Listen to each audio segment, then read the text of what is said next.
গরিব দুঃখী মেহনতি জনতার বন্ধু, উন্নয়নের অগ্রগামী জননেতা আনহার সাহেব, সবাই উপস্থিত, ইউনিয়ন থেকে আগত বিশেষ অতিথিবৃন্দ, আমি এটি করতে পারছি না তাই দুঃখিত।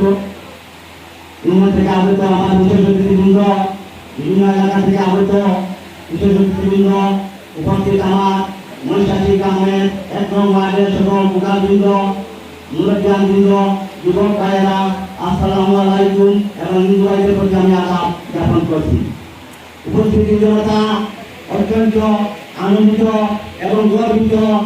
আজকে উঠান বৈঠকে এই বৈঠককে আপনারা জনসভা পরিণত করেছেন, সেই জন্য আমি আদালতের পক্ষ থেকে, আমার মিয়ার পক্ষ থেকে, আমার বাড়ির পক্ষ থেকে, এলাকাবাসীর পক্ষ থেকে আপনাদেরকে ধন্যবাদ জ্ঞাপন করছি এবং সাথে সাথে শুকরিয়া জ্ঞাপন করছি আলহামদুলিল্লাহ।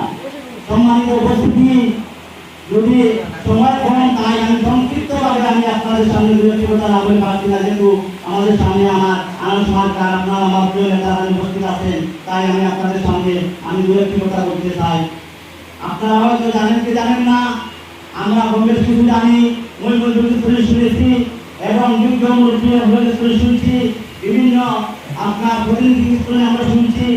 আমরা যে বারাগঞ্জ উপজেলাবাসী আমরা অত্যন্ত সুস্থবান, আমরা অত্যন্ত ভাগ্যবান ছিলাম।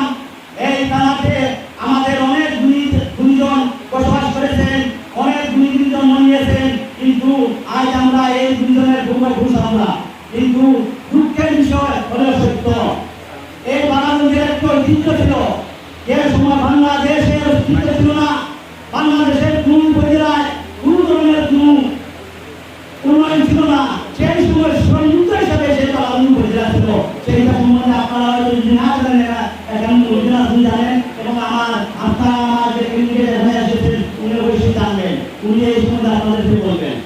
কিন্তু দুঃখের বিষয়, আজকে প্রত্যেকটি উপজেলা স্বয়ংসম্পূর্ণভাবে উন্নত, কিন্তু আমরা বারাগঞ্জ উপজেলা কেন উন্নত হইতে পারবো না? কারণ কি? আপনাদের কারণ বুঝতে হইব, কারণকে বুঝতে হইব। কারণ একমাত্র যোগ্য ব্যক্তির অভাব, সাহসী ব্যক্তির অভাব। আপনারা সবাই জানেন আমি নেতৃত্ব করি, কিন্তু আজকে আপনাদের কাছে আসার কারণ কি? সেই ব্যক্তিকে সমর্থন করার কারণ কি? আজ আমরা পরামর্শ নিয়ে আমরা অবহেলিত, বঞ্চিত এই বারাগঞ্জ উপজেলাবাসী। তাই আজকে যখন দেখছি উনি কয়েকবার চান্স নিয়েছেন উপজেলা আসার জন্য, আমরাও হাত ধরেছিলাম যে যদি উনি আসেন তাহলে ওনাকে আমরা বার্তা জয়যুক্ত করবো এবং এই বারাগঞ্জবাসী উন্নয়নের জন্য, বারাগঞ্জ পাইতে পরিবর্তন করার জন্য এই ব্যক্তি বললাম এই উনি আসলে ওনাকে আমরা সমর্থন দেবো। পাঠ্যক্রমে আজকে উনি চলে এসেছেন, ছোট ভাই আর বড় ভাই একটু সুযোগের নাই, কয়েকবার মুখপাত্র দিয়ে দিয়েছেন, উনি আসার চেষ্টা করেন, কিন্তু মহিলা বড় ভাইয়ে নানান জাতের ভাবনা দিয়ে আমাকে বসে গেলেন। কিন্তু এইবার উনি আর সেই কথা